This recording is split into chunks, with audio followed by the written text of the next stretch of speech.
Before we get going, Outside the Chute would like to thank one of their sponsors, Coldstream Clear. Have you tried the new strawberry kiwi? Man, this stuff is good. Ditch the sugar with a fresh and flavorful vodka soda. Is iced tea your drink of choice? Well, Coldstream has both peach and lemon flavor. Taste the real tea difference. The only truly local hard iced tea made in the hub of Nova Scotia. Or maybe you're into mixing your own drinks. Coldstream has a huge selection of rum, vodka, liqueurs, and the must-try coffee rum cream. Visit them online at coldstreamclear.com and check out their amazing selections. Look for new products around all Atlantic provinces in the coming months, and they ship all across Canada. Again, that's coldstreamclear.com, Nova Scotia's original.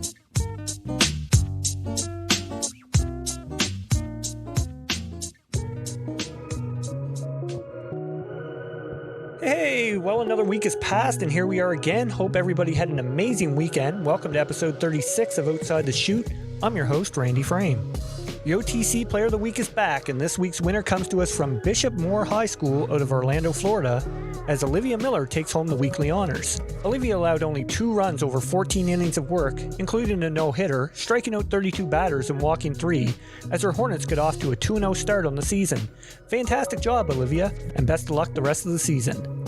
On to this week's guest, and we sat down and talked with former McNeese State University standout, Athletes Unlimited star, and current Italian national team member, Erika Piancastelli.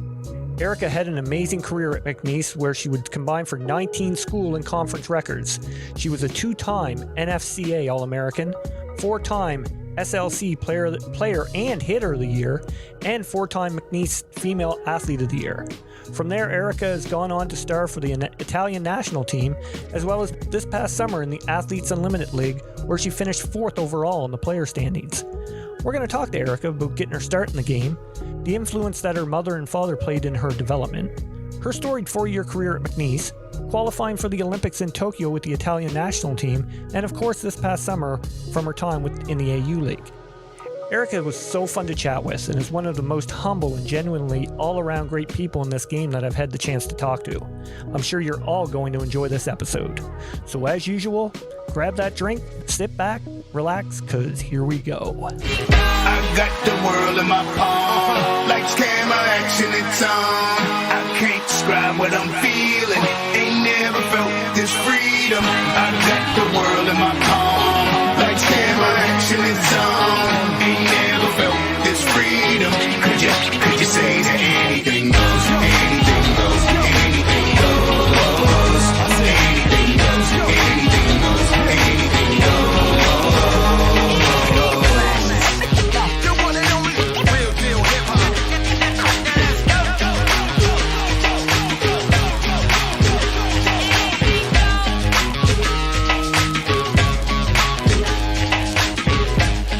All right, here we go.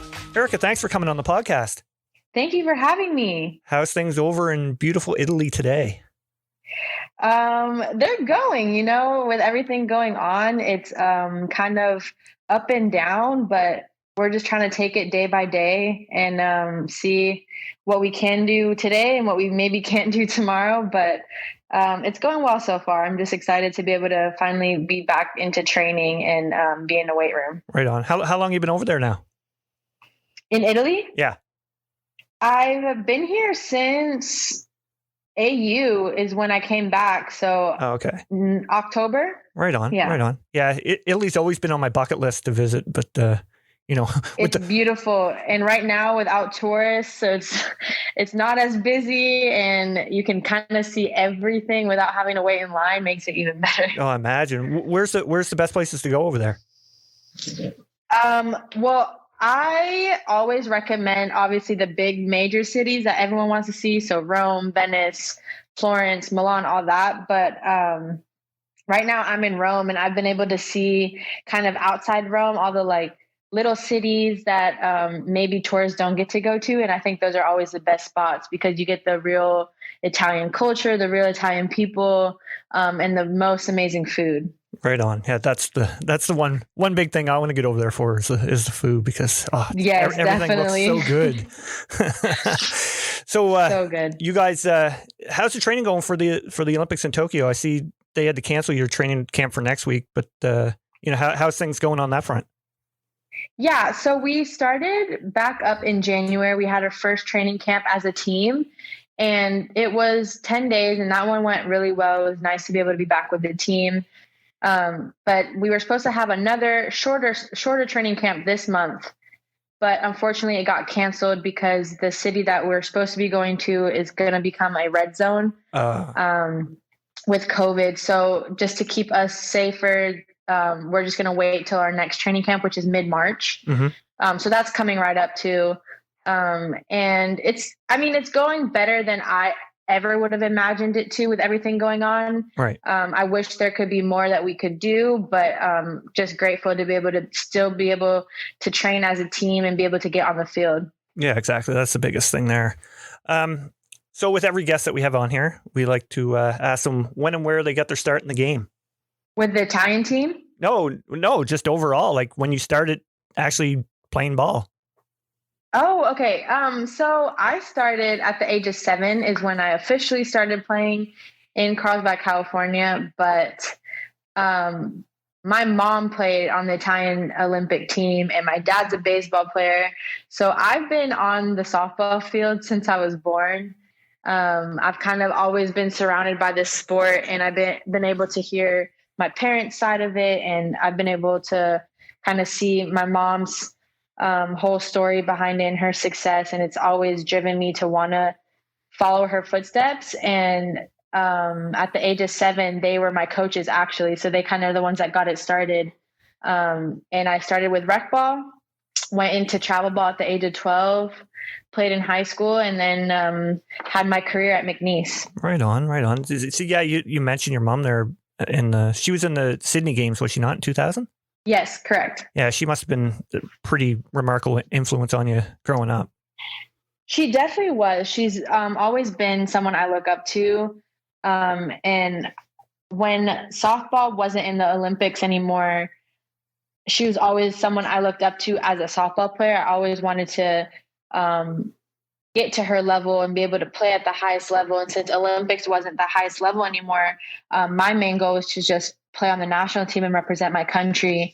The moment I was able to do that, and then they were able to put softball back into the Olympics, is when I was like, okay, I actually have a chance to be able to have the same experience my mom did, and to make it my own experience. And so I'm really excited to be able to do this and then have her as my number one support, my number one fan on the side, and be able to help me with this training and be able to guide me through what to be expected and how I need to approach this journey I'm going through. Yeah, a lot of people don't have that benefit to actually have their mother that played softball in the Olympics. So I mean, that's huge for you to fall back on. Yeah, I'm definitely lucky. I'm really grateful for it. Try not to overlook it, because, it's always my mom, and it's hard sometimes to see things the same with your parents and eye to eye. Right. Yeah. But I also do have to remember that she did go through the exact same thing, and she knows what I'm going through. She knows how hard it is to train and how hard it is to maybe do it on your own in the off season. So I'm definitely lucky to be able to have her to push me and to help motivate me. Right on. Now you mentioned about attending high school in Carlsbad, and where you won 2 league championships. You also played travel ball with the San Diego Rebels. How were those years in helping you develop as a player?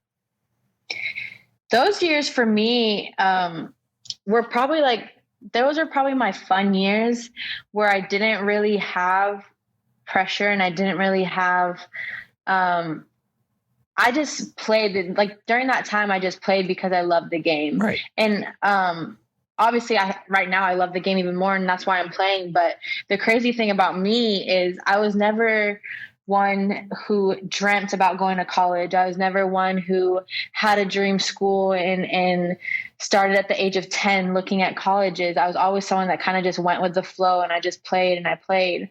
And in travel ball, my coaches always told me, okay, Erika, it's time to, start sending emails, start getting looked at by coaches. But I never really knew how to do that or what I was supposed to expect. And then we went to a tournament with the San Diego Rebels in not Palm Springs. We went to Colorado at the Sparkler tournament, and that's when McNeese saw me. Okay. And that's kind of when that whole journey started, and going to McNeese and having that experience and being able to have the 4 years that I did is kind of when my mentality on the game changed. And I'm definitely very grateful it did, because my mentality in high school, like I said, it was just play just because it was fun. It was a sport. I never thought it would take me to where I am today. And I definitely never thought it would teach me the things that it's taught me today. But, things happen at your own pace. And I'm just very grateful that McNeese saw that in me and was able to start my journey with that. Right on. I was going to say, what led to your decision to attend McNeese? So what was it? Like just the fact that they saw you in that tournament, or was there other schools on the radar? The main selling point for me with McNeese was that they also had gotten 3 other girls from my travel ball team. So we were kind of going in a group of 4. Oh, wow. One was my age, and then the other 2, they were going a year before us. So I think it was that comfort of knowing that I was going with people that I knew. And I went on my official visit, and when I went on my unofficial and official visit, I fell in love with the city, the support system, the team, and the coaches. But being able to go that far away from home and knowing that I was going with 3 other girls, I think is really what sold me on it. Mm. And surprisingly, I didn't have anyone on my radar. I didn't have a lot of schools looking at me. If you ask me my honest opinion, I never thought I was that good in high school. That's the crazy thing is it all didn't click until I went to McNeese. And so whenever someone asks me, have I always had a leg kick, or have I always viewed the game this way? And it's like, no, I didn't start becoming the player that I am today until I went to McNeese.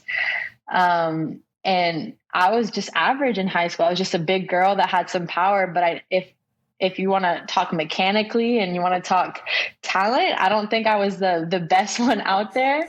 But just very grateful that McNeese was able to teach me what it did. And I was able to reach the levels that I'd gotten to. Right on. So when you did your tours there, what were your impressions there? Like what was your impression of the ball field, the locker room, everything there?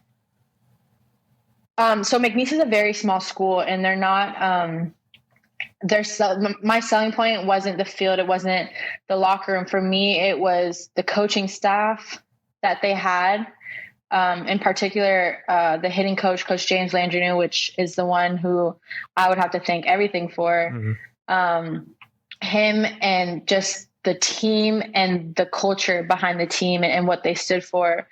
I also really liked that it was a small school. I don't think I was ready for a big school. I wasn't ready for that big jump because, college is still college. There's still that going into the unknown and being away from your parents. So I think it was really good for me to go to a small school and be able to slowly transition. And then the whole city of Lake Charles, they're very close, and it's, we're in the South, so the culture is a lot different. And it was just really amazing to be able to experience a whole different side of culture and a whole different side of the way they viewed the sport and how much their fans truly enjoyed watching the players grow. And they followed us every single step. They followed me every single year.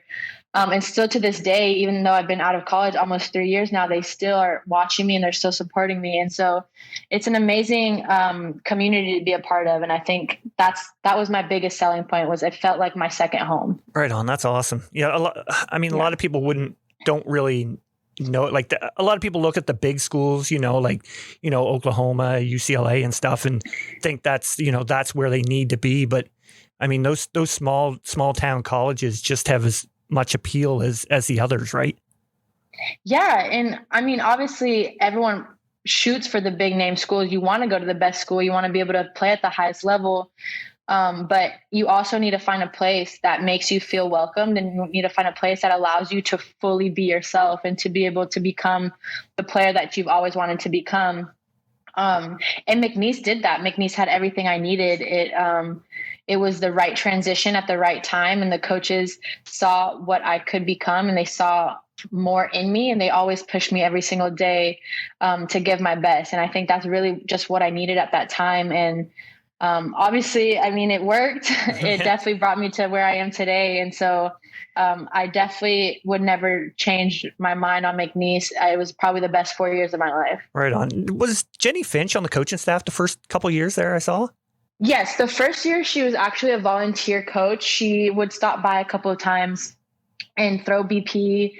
She loved watching our games. She lived about 15 minutes away from campus, so she was always really close to us. Okay. That makes sense. And in the last couple of years, even though she wasn't there all the time and she wasn't able to be as involved as she was maybe the first year, she always followed McNeese, and she was always supporting us. So it was really nice to be able to have her keep motivating us every single day. I mean, she's a legend. She's the one everyone idolizes. And so being able to just have her support and be able to have her as someone we can go to ask questions was amazing. That must have been pretty cool having her throw batting practice to you guys. Oh, absolutely. I remember I hit a home run foul ball. It was a foul ball home run. But I was the happiest person in the whole world. I was like, I did not just hit a foul ball home run off Jenny Finch, and then she struck me out with a changeup. But I will never forget that, because I actually made contact with Jenny Finch, and she's just so humble, and she always wants to see you win. So it was awesome. Right on. That's awesome. So what were your expectations going into your freshman season? Because, I mean, you didn't seem to have the typical first season. You'd set the school record for home runs in the season, led in 9 offensive categories. So, I mean, it's not your typical freshman season. No. So going back to my mindset on how it was in high school. So freshman year, like I said, I hadn't really gotten to that mentality that I have now. So I was still kind of that young freshman. I knew that there was older girls on the team. So I was just like, okay, I'm going in as a freshman. I'm just going to learn what I need to learn, do what the coaches tell me to do. And that's it. I was someone kind of starstruck, really, because it was my freshman year. I was away from home, and everyone knows freshman year is the hardest year because you're getting used to the routine, you're getting used to school, and you're getting used to practice and traveling and all of that. And I actually had I wasn't supposed to start my freshman year. That's the crazy thing. We had a senior catcher going into the end of the winter break before my first season. Our senior catcher ended up not being able to play that year, and I was the second catcher. And so I specifically remember this meeting that we had in December before coming back in January. And my coach was like, okay, Erika, you're going to have to be the starting catcher. And you should have seen my face. My eyes were wide. I was like, no way. And so that's kind of where it all started. I got put as a starting catcher. I played every single game. And I think that's when my mentality changed. That's when it clicked. I was like, okay, I'm supposed to be here. I'm supposed to be playing right now. I need to do everything that I can to help my team out. And then from then on, I just fell in love with the whole process. I fell in love with lifting. I fell in love with the practices, the bus rides, everything about college softball I fell in love with. And I just strive to keep getting better every single day. That's crazy. That's crazy how things happen. Yeah. Though. I mean, like the starting catcher gets hurt, and it's crazy because everyone's always like, Eric, because, you know, obviously if you look at my accolades and my success, you would think I was someone that maybe started at a young age, right. Always, you know, wanting to do that and kind of being like that girl that practices and practices and practices. But like looking back, and I hate saying this, but I was never someone that wanted to put in the extra work in high school. I just did what I had to do just because it was a sport to me. I was playing because I loved it. I wasn't playing to get better. Yeah. I wasn't playing to become an All American. I didn't even have that in my mind. And then I got put into this situation that I got put in, and it was a blessing because that's exactly what I needed. And that's what changed my mindset. And ever since then, I was just on. I just kept going and I kept going, and I kept really taking in all the information. I kept learning from everything that I was doing. And after my freshman year, once I did what I was able to do, I think that's when it really clicked. And I was like, okay, what else do I have in the tank? Like, what else can I do for my team? What level can I reach as an athlete? And that's when I just kept going and kept going. Right on. Now, do you remember your first game against Florida Gulf Coast? I don't actually remember my first game. You guys came back from behind and beat them in extra innings. I think what I read, the Dakota Matiko hit a 3-run shot in the bottom of the 8th. Oh, see, I get all my years mixed up, but yeah. No, honestly, I just remember, I remember the struggle I had my first season, in the first month, because I was still learning the leg kick. And I remember, preseason, I think everything just happened so fast that I was kind of just like game after game after game after game. And it wasn't until our season started, our Southland season started. And that's when I just remember everything about the game had clicked. All our plays had clicked. My leg kick felt good. The confidence was coming in and the team was really gelling. And I think that's from then on, that's when I remember everything kind of just working together, and I was having so much fun with it. Right. I was going to ask you what your mindset was going into that second season. My sophomore year? Yeah. I mean, especially after having such a great freshman season. I mean, like you said, you started appreciating everything else, like, working off the field and whatnot. But I just wondered if you can remember what your mindset was going into the second season. I think the second season, because I had so much success my first season, that's when I wanted to see, like, what else can I do? Where else can I take this game to, and my athleticism, like, how can I change physically? And so going into my second season, I remember I really focused in the off season in the weight room. And even my coach would tell me, like, you have such a different mindset, because freshman year I hated lifting at 5:30 in the morning, like we all do. Yeah, but who likes doing my that? my mindset just changed. Like, I didn't want to wake up at 5:30 in the morning, but every time we were in the weight room, I was like, okay, I'm seeing my body change. I'm feeling stronger. And I just fell in love with that. And I honestly I was never someone that wanted to keep. If you ask me, I don't even remember the records I break, because it wasn't something that I was striving for. Like, I just wanted to be able to reach my top performance physically, mentally, all of that. And so I never really felt this pressure, because it wasn't something I was striving for. Right. So I never put this extra pressure of like, oh, Erika, you have to do better than you did your freshman year. You have to hit more home runs. To me, it was more of like, okay, my leg kick did this my freshman year. What can I improve for my sophomore year? Or I did this as a catcher. What can I improve? And so I just took it step by step, and I kept just trying to improve the little things. And then obviously once season starts, I was just having fun.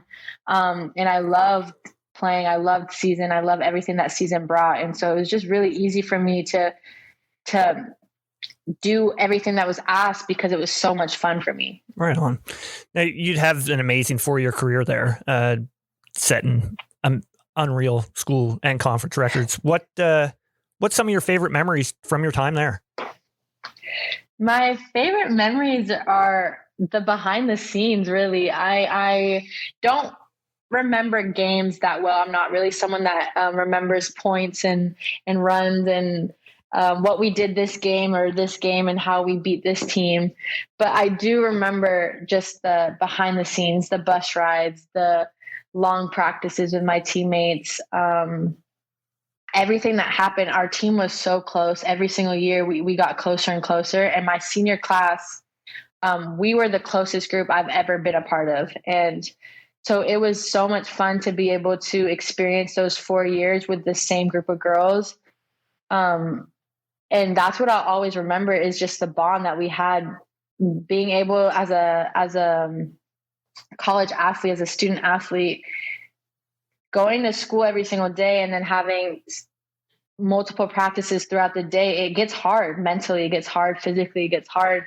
And so being able to do all that and experience all that with a group of girls that you feel comfortable with and that you've been growing with makes it so much easier. And I think the best part about McNeese was the bonds that we've created and the friendships that I've created.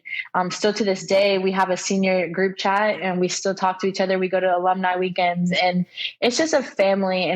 And that's exactly what I felt going into my official visit, was the feeling of being a part of another family. And that's exactly what I got in those 4 years. That's awesome. Yeah. I mean, you mentioned, how you're still close and everything.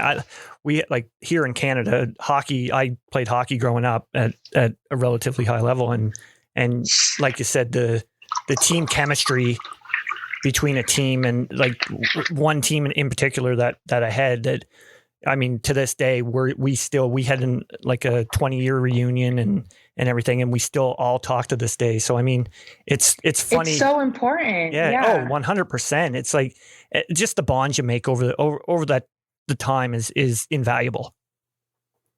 Yeah, because if you think about it, you give so much time to this sport. You give so much effort, so much time, so many years to this sport. And if you're doing it with a team that you can't fully be yourself and you can't fully be comfortable and be able to grow and become the player that you want to become, it makes the journey so much harder. And I feel like a lot of athletes, young athletes, end up not giving up on their dreams, but they end up maybe holding back a little bit just because they weren't surrounded by the right type of people. And so every time young players ask me about college and ask me about recruiting, that's my number one point, is find a school that makes you feel comfortable, find a school that makes you feel like you're able to grow as an individual and as a player, and even outside of the sport, that you're able to get a great education from.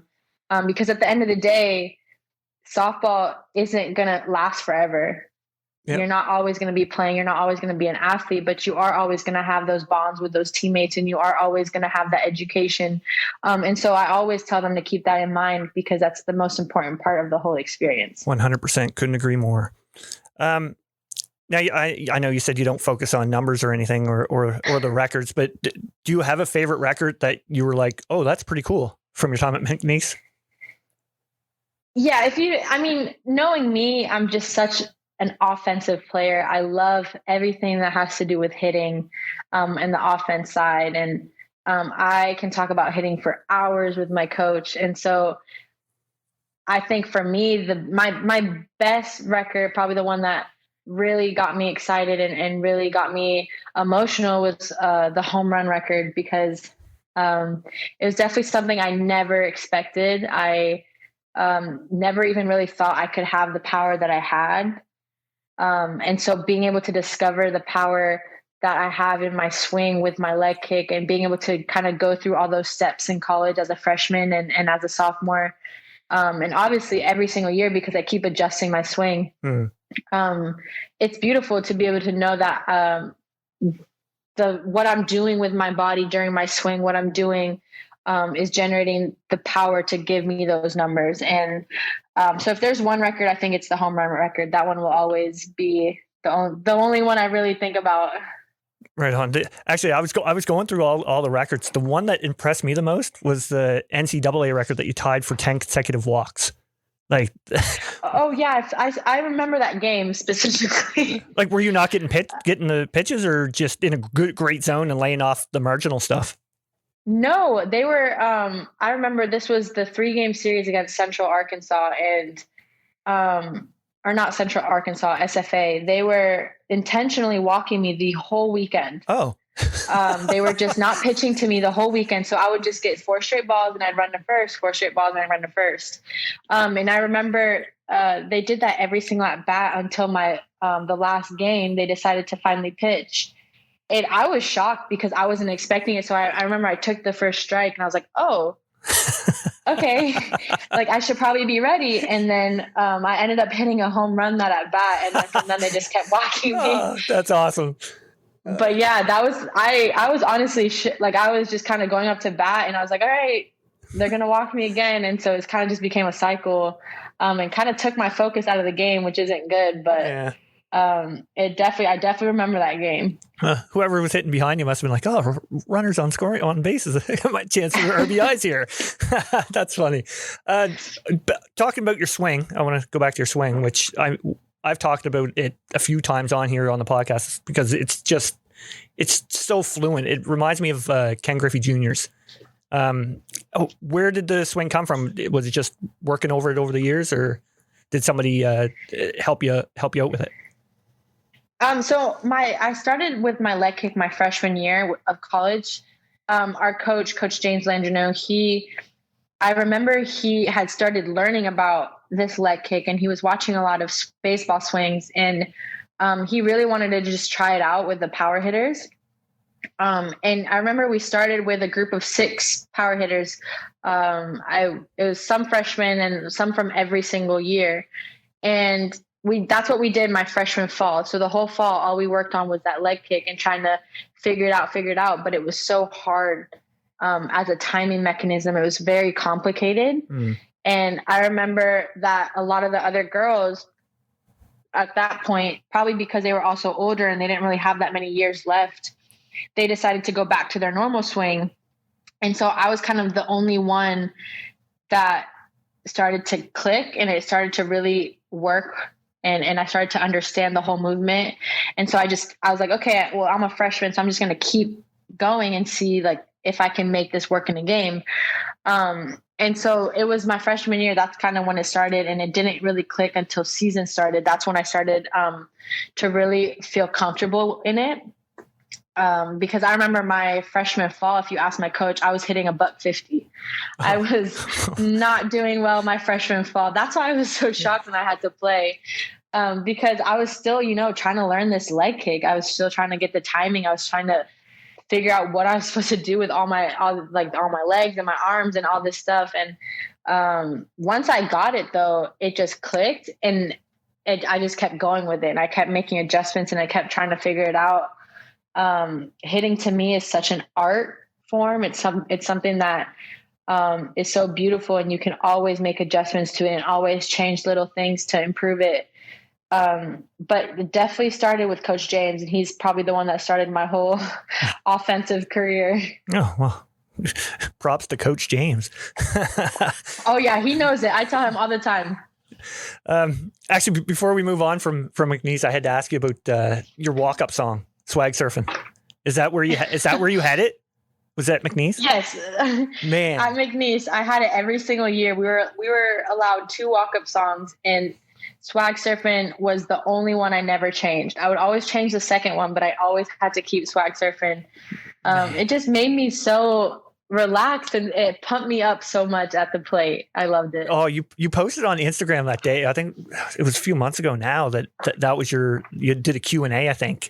And you posted that, and I was like, man, that's a jam. So it's now on my Spotify playlist. So thanks for that. It's crazy what it does when I hear it now, because it'll randomly show up in my music, and as soon as it comes on, I get all these emotions and all these memories, and no doubt, it's amazing.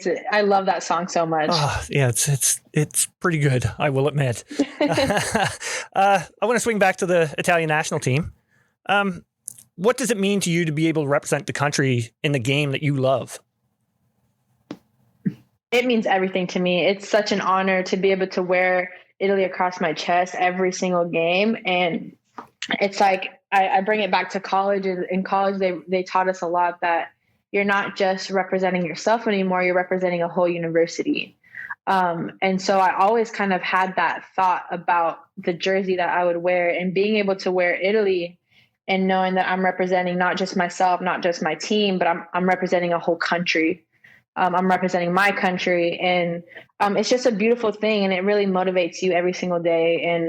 And also, obviously, being able to also have my mom's side of the story and her experiences with it, it just feels like I'm keeping the dream going, and I'm keeping her legacy going, and I'm filling in those footsteps, and really just kind of having the same experience my mom did, but making it my own version, which is everything I've always wanted. Yeah. Let's talk about the Olympic qualifiers back in 2019. Doesn't that feel like it's forever ago now? Oh yeah. I keep saying, when we qualified last year, but it was actually 2 years ago. Yeah. It definitely feels like time is just flying by. How amazing was it to win it and know that you guys were one of 6 teams to compete in Tokyo? amazing. That was the best experience. So many emotions. I remember on the bus ride every single day during qualifiers going to our games, I always envisioned our last game, and I always envisioned us winning and us qualifying in the dog pile, and I envisioned myself bawling my eyes out. Just kind of, I envisioned all the emotions, and it hyped me up for every single game. And then I remember it actually happening, and I was just so kind of not shook because I knew we could do it, but I was just so taken by the whole experience that I didn't even cry. I was just smiling. Like, I had the biggest smile on my face, and I was running around and hugging everybody. But it was just crazy how it was exactly what I kept envisioning every single day. It was that same emotion, that same feeling. And knowing that we did that, us players did that on our own, that because softball isn't big in Italy. It's not a big sport. So we don't have the support from a lot of people. So a lot of people don't even know what our sport is. Right. Yeah. And so being able to prove everybody wrong and being able to be like, okay, Italy is good at softball. We are good. We're meant to be here. We're supposed to be playing at the highest level. And then doing it, I think the best part was being able to do that in Holland, in front of the Holland crowd, just because we're big rivals. Holland and Italy, it's always between us two and the Europeans. And it's always, if you were to ask us before the qualifiers, what are the two teams that are going to be fighting to go to the Olympics? It was definitely Holland, us, and Great Britain. Right. And so being able to do it, not on our home turf, being able to do it on their home turf with our Italy section cheering for us every single game, it was just a beautiful experience. And my mom and dad were there, so that made it even better. Yeah, you guys went down 4-0 in the semis to the Netherlands, did you not? Yeah. Yeah. But then you and Emily hit back-to-back home runs in the second to take the lead. Yeah. That game, I think that game for me was the finals. I treated that game like that was the championship game. We were down 4-0. And the crazy thing is, because I was playing right field at the time, the crazy thing is, with Holland, the games never go above 2 or 3 runs. They're always very close games, and it's always so much fun. So being able to be in the outfit, and I remember we're down 4-0, you would think that we'd start getting like a lot of pressure on us. But I remember 4-0, and I remember looking at my team. I'm like, oh, it's fine. Like, it's just the first inning. Like, we were all so calm, and I think that was the crazy part. That's a good thing. We were so calm. Yeah. We were calm, and we had so much confidence. And I think it was also, it helped that it was just the first inning. So we also knew we had so much game left. Mm-hmm. But yeah, from that moment, I remember we came back in the dugout and we said, okay, we got this. Go in the second inning. Emily hits the 3-run homer to tie the game. And from then on, I think we just saw black. We were just like, all right, it's 0-0 at this point. We're going to go off. And we did just that. And it was such an amazing game. Oh, you guys when Emily hit the tying shot and then you went right after her, your guys' emotion was just crazy. And then having your fans there, it was like, whoa, this is great. Yeah. And it was just crazy because, like I said, we were so calm, and it's not something that we're used to because, like I said, going against Netherlands, it's already always a very pressure game. There's a lot of pressure during those games. It's always a championship game between them, and we're always playing our best game, or we have to play our best game against Holland because they're so good. And I just remember looking at my whole team when we're down 4-0, thinking, okay, Erika, you need to say something to the team to keep them focused. Like, you need to have this big speech because some players might be down at this point. But then I get in the dugout, and the energy, I think, got even higher. I think we got even more energy. We were more into the game, and it was very beautiful to be able to see that from my teammates. Right on. So what's the team's mindset going into the games, in the proverbial underdog role? We love it. We love the underdog role because no one is going to see anything coming because everyone, takes you as the underdog team. And we've always been the underdog team. And I think for us, it's nothing new. We know what we have to bring to the table. We know that we're going to be facing a lot of great teams. And so right now we're just focusing on becoming the best athletes that we can become, and really trying to study the game and study the teams, and just play the game that we know how to play. We don't want to get our heads too big. We don't want to view the game bigger than what it is. We're just there every single day, and we're going to have a dogfight every single game. Yeah, I actually can't wait to watch, because I mean, every game is going to be really good. Like every team, Yes. all 6 teams are good, and every game will be a battle. So yeah, I really can't wait to watch that. Well, what's exciting about our sport, sorry. No, that's okay. But what's exciting about our sport is that at this level, you never know who's going to win. That's right. It's a dogfight every single game, and it all comes down to what team is going to bring their best game in that very moment. Yeah. And so, that's what I just love about it, is because it could be 1 through 6, and you never know who's going to be able to win that game, and you never know who's going to bring their A game. And all it takes is one error, or all it takes is that one base hit. And it's just such an exciting feeling knowing that, and knowing that it can go either way. I'm just super excited. I'm really excited to see these games. Now, do you think that just by you guys going now, it's going to help the exposure for the game over in Italy? Absolutely. I've already seen such a drastic change in our sport from the moment we qualified.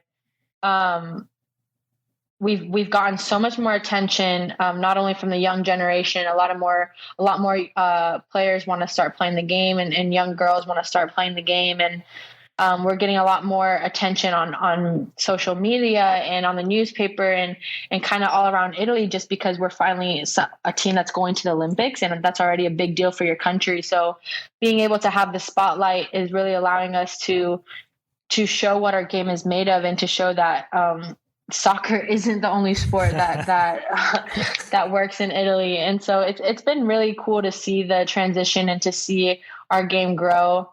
I'm excited to see what happens after the Olympics, because I know for a fact that after the Olympics, it's going to have a lot more spotlight, and we're going to have a lot more opportunities to keep the game going. Right on. Anything to grow the game.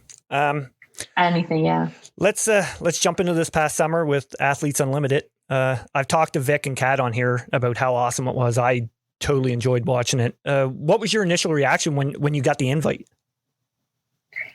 I was so excited, but I didn't know what I was excited about, because I still didn't really understand how the league was working. Yeah. I was just so excited to be able to play, because when I got the invite was during our strict lockdown in Italy, and our season had just been canceled. The Olympics had been canceled. Our club team in Italy kept getting pushed back, so we didn't know if we were playing or not. And so that whole year, I just felt like I wasn't going to be able to play at all. And I was going to be stuck at home the whole time.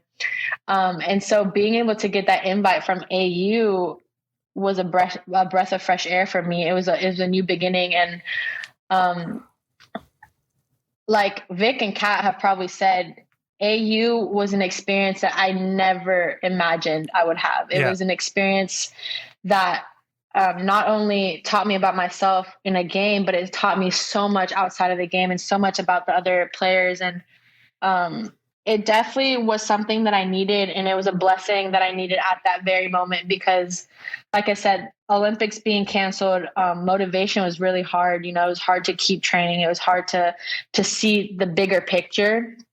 And AU did that for me. AU brought that love for the game back. It brought back why I was doing what I was doing. It made the training that I'm doing now, it made it even more possible, because I had that experience, and I had that experience from the girls that were going through the exact same thing I was going through. So it was just a beautiful experience overall, and I learned so much about myself and so much about the game. Yeah, I mean, you ended up having a pretty great season, tied for home run lead with Savannah Jaquish, and ended up finishing 4th in the points total standings. I guess the question is, were you learning like a lot every single week being around all these players?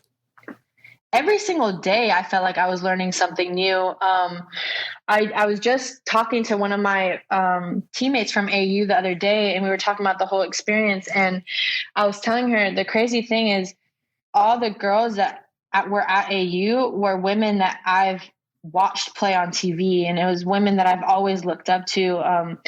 Kat Osterman, Victoria Hayward, Alicia Ocasio, all these Jessica Warren, all these names that I've always loved watching play, but I've never gotten the opportunity to play with them or alongside them.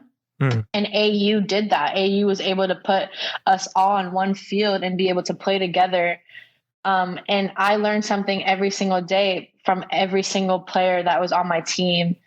And the beautiful thing about AU was the fact that you changed teams every single week. So you were able to make those connections every week, and you were able to learn about someone new.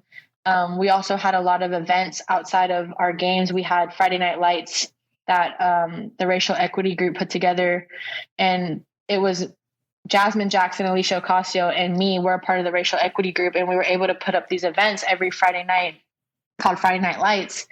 And these are the events that I think really made a difference in the league and really brought out our emotions as a team and got us a lot closer, because we talked about topics that you never really get to talk about. We talked about mental health. We talked about the LGBTQ plus community. We talked about race. We talked about voting, and we talked about all these very important topics. And it was an open space, and it was a space for the players to feel comfortable, to be able to ask questions, to be able to talk about what they want to talk about, and to be able to learn from everyone else. And it was just something that I've never had from a league. It was an experience I've never really had from a team before, and being able to do that with all those players for 6 weeks, it was just so beautiful. I can't even put it into words, all the emotions that I felt throughout every single game, every single day. It generally looked like everybody was having so much fun. Like it really did. Yeah. And you would think, so when you first see how Athlete Unlimited was set up, you would think it would get, that it would get confusing, and that there would be a lot of pressure, and that everyone would kind of be playing individually. But it was the complete opposite, because the way the points were set up, you had to play as a team. You had to be able to play together and win together. And the way the switching teams, you have to be able to get comfortable with different players. You have to be able to learn them at a different level, at a different speed. And maybe it's something that you're not used to. You're not used to getting to know someone in a week. You have a whole season usually with them, and you have a couple of months. And pitchers and catchers had to get to know each other in 3 days, because they had 3 practices to be able to get that connection down before the games. And so it was just such a different way to learn about each other and to learn about the way we played. And it was just so much fun. And I actually playing at AU is when I felt the least amount of pressure, which is crazy. It's where I felt the most comfortable in the box. And I think it was just because we were all there playing for the same thing and playing against players that we were all at the same level. And I think that was what was so cool, is like, I didn't feel like I had to prove myself to anybody. I was just there to play, and everyone was just there to play. And it was just such a beautiful experience. And I think it definitely helped me with my approach in the box now, is how to really calm down and how to slow the game down and know that I don't have to prove anything to anybody. I'm where I'm supposed to be because I made it this far. Yeah, for sure. How fun was the draft, or was it nerve-wracking for you? It was so much fun. I think I had too much fun with it. I was laughing the whole time because it was just so much fun, and you never know who everyone's going to pick. And it was the last week, so everyone knew everybody at a very different level. Now we got really close. So it was like we had inside jokes. And I remember I was sitting next to Alicia Ocasio, and me and her were a duo on the mound, like me and her pitching, catching. I loved catching Alicia Ocasio. And so having her as a captain next to me, I kept looking at her. I was like, I'm so pissed that I can't pick you. And so it was just a lot of fun. And it was cool to be able to make those decisions and work with the players that I picked and be able to create a team. Now, it was done by Zoom, was it? You guys were on Zoom, and whenever you drafted somebody, they'd pop up on it. I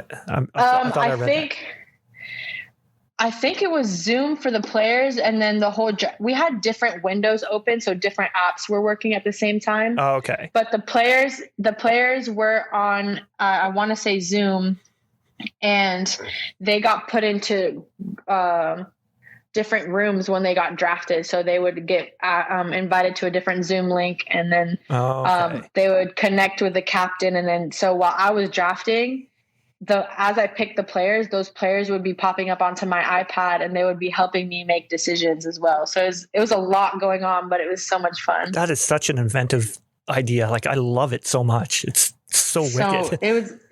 It's honestly hard to explain like how they even were able to put all this together, but it worked so well. Yeah, for sure. Now, I talked to Kat and Vic about the Sports Illustrated article, The Unrelenting, that came out after it was all over with you, Kat, Vic, and Jess. That must have been a pretty proud moment for yourself to be listed along with them.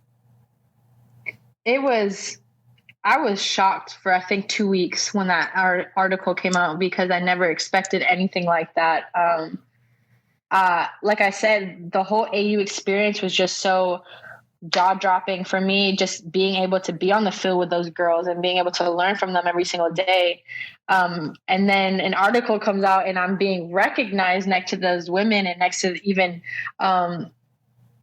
next to other women as well that I looked up to, like Serena Williams and Megan Rapinoe and all these players that I've looked up to. And so seeing my face next to them, it was just kind of undescribable. I had no words to explain. I remember my phone going off like crazy when the article came out.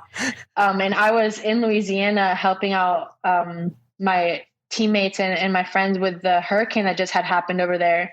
And so I remember I didn't really have my phone with me a lot, but I do remember just it kept going off, and I'm like, who keeps talking? Like, who keeps texting me? Who's like blowing up my phone? And then I go look at my phone, and everyone's saying congratulations. Everyone's sending me the article, and I didn't even know how to react. So I was like, what is this? And then I remember that night when I had time, I started reading it, and I was like, there's no way my name is in this list with all these players, because it's something you just don't imagine. It's players that you always look up to, and they're your idols. You always strive to get to them, but you never, at least me, I never envisioned myself being able to actually reach that, especially at 24 years old. And so, seeing that, I was so honored, and it really just, put the whole AAU experience, it made it even better, just being able to know that I'm recognized next to those girls. And I got to really know Kat Osterman, really know Vic and Jessie, and they're just such beautiful people and beautiful souls that it's just amazing to be able to be standing next to them and be able to be in the article with them. That's awesome. It was amazing. I read the whole article, and it was just absolutely fantastic. So are you in for season 2? Yes, awesome. I am. I signed already. I'm in for season 2. We're currently not drafting, but we're currently making decisions on the next 15 to be coming in. And we're just super excited for season 2. I think hopefully, fingers crossed, there's no COVID at that time, and we'll be able to actually experience the league the way we're supposed to experience the first time. Even though I will say I will miss the bubble a lot, because the bubble was an amazing experience in itself. But yeah, I'm super excited for season 2 and super excited to be able to be back with those girls. Oh, I mean, if you guys are able to have fans, and if everything's somewhat back to normal, Rosemount will just be hopping. That's what I'm saying. Is like, I had such an amazing experience, and we didn't even have fans. Yeah. Like, imagine what our league will be when everything is able to work the way it's supposed to. I'm really excited. No, the fun you guys had the first season with fans there, it's gonna escalate it tenfold, I think. For sure. So we have a little thing on here that we end the podcast with. It's called Player Association. I'll list out a player, and you can say as much or as little about them as you want. You all ready? Okay.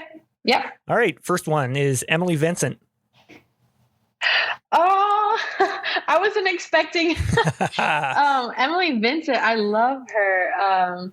Me and her, we had the bond. We had probably one of the best bonds, I think, as a pitcher and catcher at McNeese. Is me and her really. We took it further than the game, and even outside of softball, she was always there for me, and she was kind of like my bigger sister. She really taught me the ropes to McNeese. She taught me how everything worked. She was always there for me through my highs and through my lows. She was always the number one person cheering me on. And being able to have the experiences that I had with Emily at McNeese, and then being able to play with her in Italy because she came to play with my club team, being able to watch her coach and play against her outside of McNeese was just so amazing. And even to this day, she's still my number one fan. She still's following me, and she still hypes me up every single time. And I only have good things to say about Emily, and I miss her so much. So if she listens to this, I miss her so much. Awesome. Well, so the next one is Alexandra Flores. Flores, she's my baby. My little pitcher, me and her also had a really good bond in the circle at McNeese. And I kind of took her under my wing because I just had this connection with her, and we really were able to be open with each other. And I was able to tell her everything that she wanted to hear and maybe things that she didn't want to hear, but I knew exactly the potential that she had. And I was her number one fan. She was my number one fan. And we really just kept pushing each other, and we worked really well together on the field. So that was a very good connection. Excellent. Morgan Howe. Morgan Howe. The crazy thing about me and her is we started playing together at my first travel ball team at Ozone in 12 and under. That's when we met. No way. And yeah, we met in 12 and under, and we played together, I think, up until the age of 14. And then we went our separate ways with travel ball, but then our high school teams would play each other. So we still were in contact, and we played each other in high school. And then we still followed each other in college. So I still would see her name popping up, and we'd still be talking just a little bit. And then, but we never thought we'd be playing together again. And then we go to Athletes Unlimited together. And I remember that's when we were both in California at the same time. So I think the week before leaving for Chicago, we ended up meeting up and hitting. And I think we hit for an hour and then spent the next 3 hours just talking about all the memories that we had together and all the fun times that we had together. And so being able to experience Athletes Unlimited with Morgan was so beautiful. And I've always looked up to her, and she's such an amazing athlete, such an amazing person. And we grew a lot at AU together, being rookies and being able to go through the same experiences that we did. And so she also signed for year 2. So now we get to go back and play together. So I'm really excited for that. That's awesome. I'm so glad I put her name on the list because I never knew that. That's awesome. Yeah. Next is Jasmine Jackson. Jasmine Jackson. So we actually met on social media. We just randomly started following each other on social media. And it was weird. Like, we started following each other, and automatically we just started hyping each other up, just like with playing, like, you know how we us women do on social media. Yeah. And one of her teammates from Cal, Annie Aldretti, came to play at Forlì.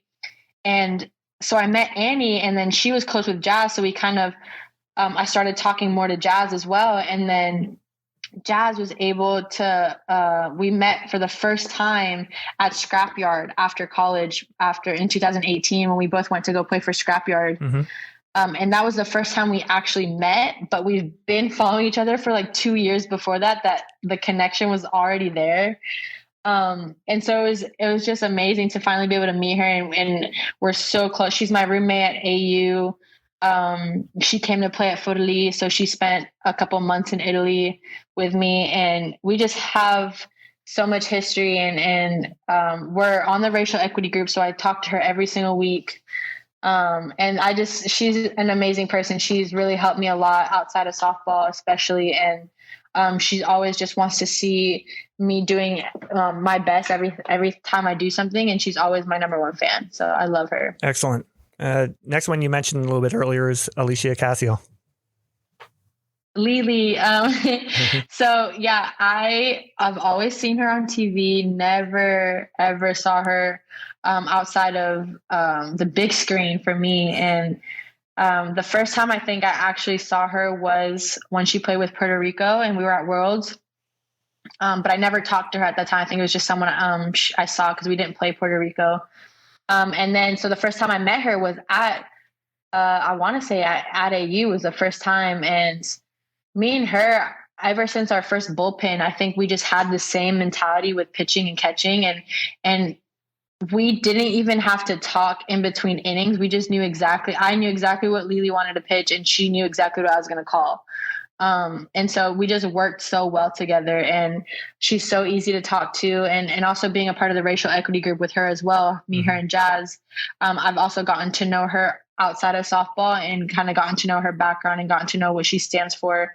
And she's such an amazing human. All she wants to do is just help the younger generation and help this game grow and really use her platform. And I think she's doing an amazing job. That's fantastic. The last one on the list is Emily Carazoni.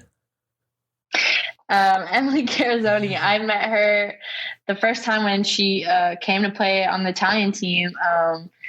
She is something special. She has an amazing personality. She's always cracking jokes. She's always trying to have a good time. And she's definitely someone that you can tell loves the game. And she would do anything for her teammates. She came in, she didn't know anybody on the team. She didn't know the language as well. And it didn't bother her. She just wanted to learn about our team. She wanted to learn about our culture. She wanted to learn about how our team worked and what we were about to go be facing that summer. And she definitely helped us a lot. And she's an amazing person. And I'm super excited to be able to see her again this year whenever her teams finally get to be back together. Right on. That's awesome. Well, Erika, I need to thank you for coming on the podcast. This has been absolutely awesome. This has been thank you so much for having me. One, for sure. Yeah, it was. You brought back a lot of memories. Well, I mean, that's the thing here. I like to go through everybody's career, and it seemed to spark back some memories, and that's the fun thing about doing this. Yeah, that's awesome. Thank you so much. And thank you for what you're doing, because there's not a lot of podcasts out there that are able to talk about our sport and talk about what we do. So it's nice to be able to always have these conversations and be able to grow our game a little bit more. So thank you for that. Absolutely. Well, best of luck at the Olympics. Thank you. I'll be watching, and best of luck in season 2 of AU. Thank you so much. Thanks, Erika.